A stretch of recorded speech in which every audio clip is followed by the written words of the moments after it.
body positive feminist starving piranhas. I realize that doesn't really make sense, but hey, it's something that I've talked about, this little starving piranha metaphor I always bring up. And I figured that this was just too funny not to make a whole video about. Hey, it's Prince of Queens, and just today I came across this advertisement for Lindy West. The witches are coming. And she's, I guess, speaking at some place called Benaroya Hall in Seattle, at where the Seattle Symphony puts on shows. I guess that shows what type of people actually are going to go listen to Lindy West talk. You know, people that will go see whatever it is that NPR tells them to, because they don't really have all that much time for arts and culture, but they still want to pretend like they go and see things that matter and are cool, so they have season tickets to the symphony or something. And so it's a multimedia talk. I don't know. I don't want to get into talking all that much about Lindy West, who she is and what she does. Mainly, though, what I will say is that what she became famous by way of writing for the blog Jezebel. And if you go look at some of her articles on Jezebel, aside from the Forrest Gump one, which is actually kind of funny and, just goes through Forrest Gump and she sort of pokes fun at it, and you can have a few laughs at what she says, because Lindy West can actually be kind of funny.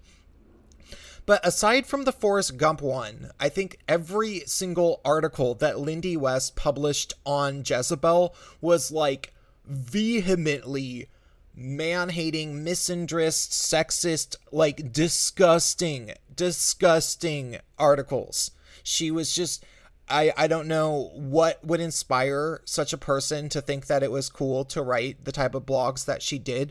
Look at the one called, "If I admit man-hating is a problem, can you not turn it into a self-fulfilling prophecy?"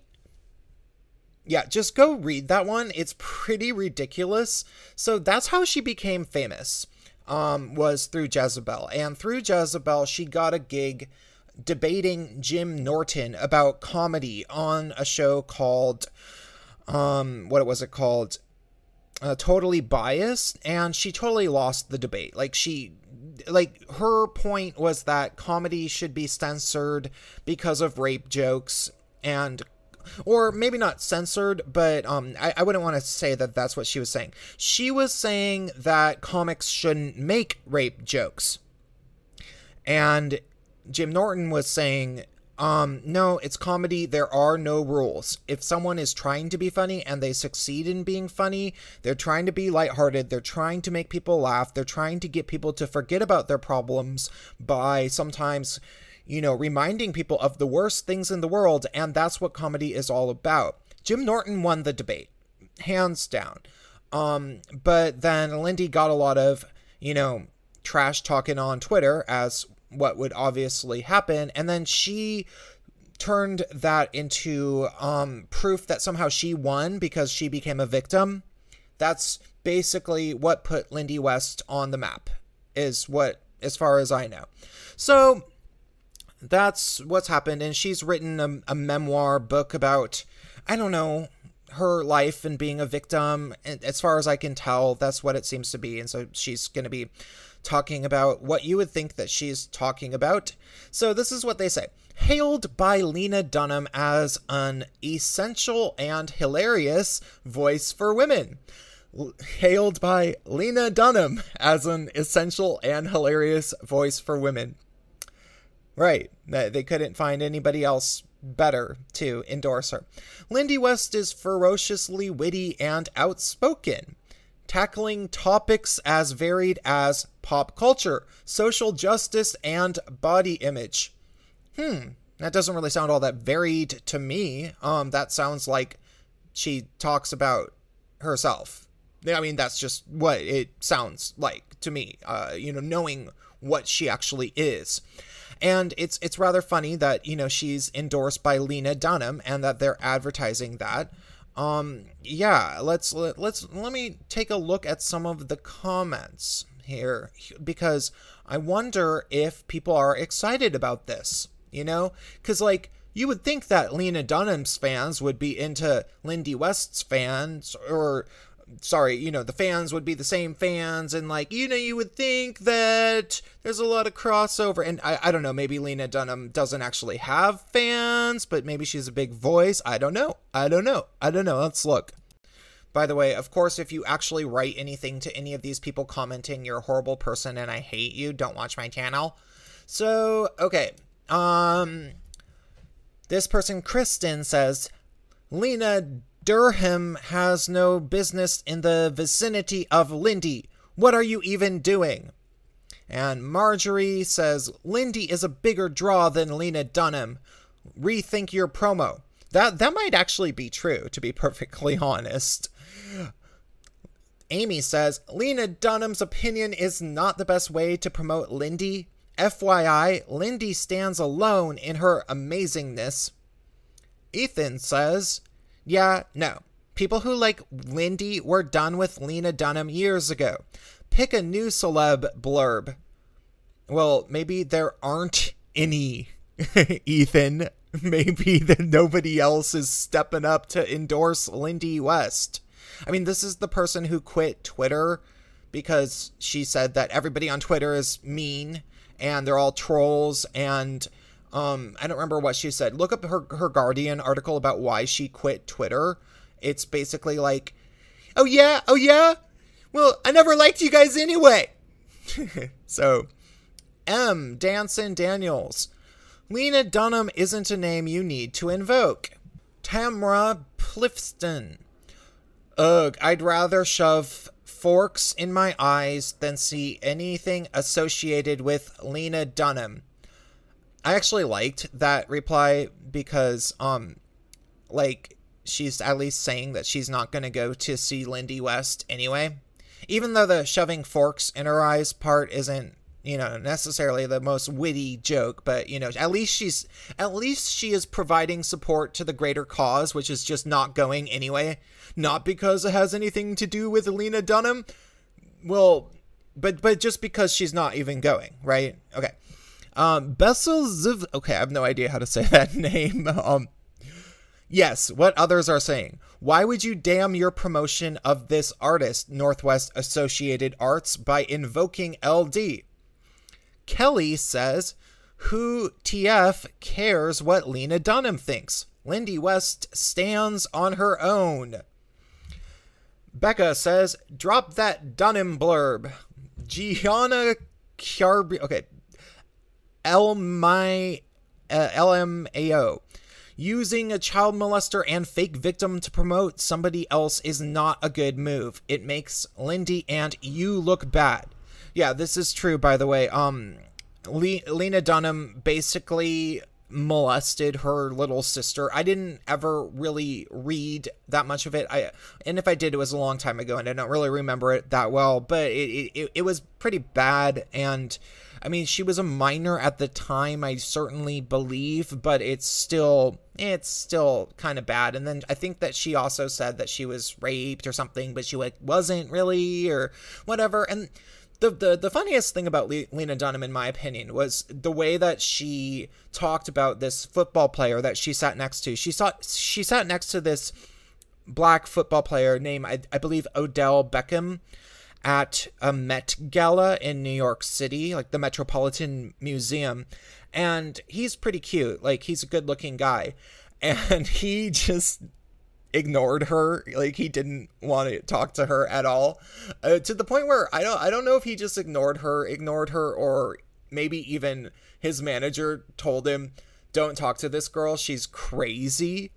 And then she went and blabbed to something like Amy Schumer. Amy Schumer interviewed her, and she was like, oh my God, this guy didn't talk to me. Like, he thought that I was a big fat marshmallow and blah, blah, blah. And she went on and on about it, and it was really quite funny. Yeah, I just don't think that was a very diplomatic situation of dealing with another celebrity, if you're a celebrity. I'm just guessing.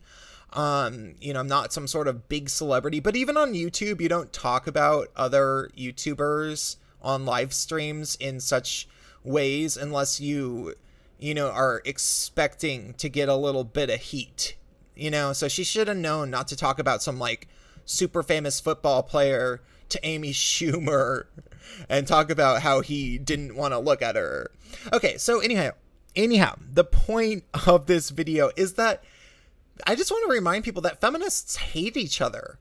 Like, the best endorsement that Lindy West can get from someone more famous than her is from Lena Dunham. Like, they don't have Amy Schumer, who, you know, Amy Schumer's not funny. I mean, sometimes she can be almost kind of funny when she's stealing other people's jokes after they die or whatever people say about her. I would say Amy Schumer's funnier than Lena Dunham. Yeah, for the most part. Yeah. And also, I don't believe that Amy Schumer is like a completely horrible person. I don't really have anything deeply against Amy Schumer as a person, but they couldn't get Amy Schumer to plug Lindy West for some reason. So they had to get Lena Dunham, and then everybody's like, oh, how dare they? We hate Lena Dunham. Well, yeah. Maybe the problem is because you guys are all feminists. Like, maybe the problem is because what unites these people and what gives them a platform and what makes people pay attention to them at all is the fact that they are all ideologically similar. And they all have this, like, you know, social justice, forced equality, women who aren't particularly talented or good looking should be as famous as hardworking and talented male actors and writers, and if you don't like that, then that's just because you're fat phobic. And by the way, I'm fat, and that makes me an oppressed minority, according to Lindy West. And she went on America. Oh, that's okay. One last thing about Lindy West. I'm going to close out with this. The thing that makes me hate Lindy West the most out of everything, and, you know, there's a number of things that I could say about her, but the thing that makes me the most annoyed with her is that she went on NPR, because they keep inviting her on NPR for some reason. And they did a whole segment, and I believe it was on National Coming Out Day, which is like for gay, lesbian, and bisexual and transgender people to come out of the closet. They did a whole segment about her coming out as being fat. And it was about how, like, when you're fat, you don't get to come out as being fat because people already know. And so blah, blah, blah, blah, blah. And it just really annoyed me. It just seemed like such a false equivalence, and actually, I don't want to say homophobic, but the fact that she didn't think that was a tasteless thing to do makes me inspired to believe that she doesn't really give a crap about queer people. Like, it's just like, Lindy, you know that it's not the same. You know that being fat is not, like, it's so not the same that you shouldn't even, you should turn down NPR when they ask you to go and talk about that and act like it's even sort of the same in any way, because it's just not. Like, having to tell your parents that you're never going to give them grandparents or grandchildren unless you set up arrangements or adopt is a hugely different thing than having to tell your parents that you don't want to go to the gym and eat healthy. And if you act like that's not true, then you are the most lacking in compassion, selfish, awful person. And I can't stand you. But I think that she went and she did that, you know, coming out as fat thing on account of the fact that she, one of the things that she became famous for was fighting with her editor at the Seattle Stranger, whose name is Dan Savage, who's this big gay male speaker. And Dan Savage has written articles about being fat and not about being fat, because he's not fat. He's actually in good shape and relatively good looking. And he wrote in articles making fun of fat people. And then Lindy called him out, and all of the feminists had her back. And that was one of the things that put her on the map, because everybody already kind of hated Dan Savage. So she did that. And so yeah, that she ended up marketing this quote unquote body positivity very heavily as a part of her career. But what it really was her giving vindication to angry fat women who were angry about being called fat. And like Lindy became their champion of, you know, like Lindy was the fat gladiator that went into the gladiator arena to fight with the thin people, and somehow it looked like she was winning because there was lots of fat people in the audience cheering for her. But no, I don't think she won, because all she can get is Lena Dunham to endorse her, and everybody hates it. So yeah, this is just yet another reminder of the sad state of the contemporary media in the United States. That's it.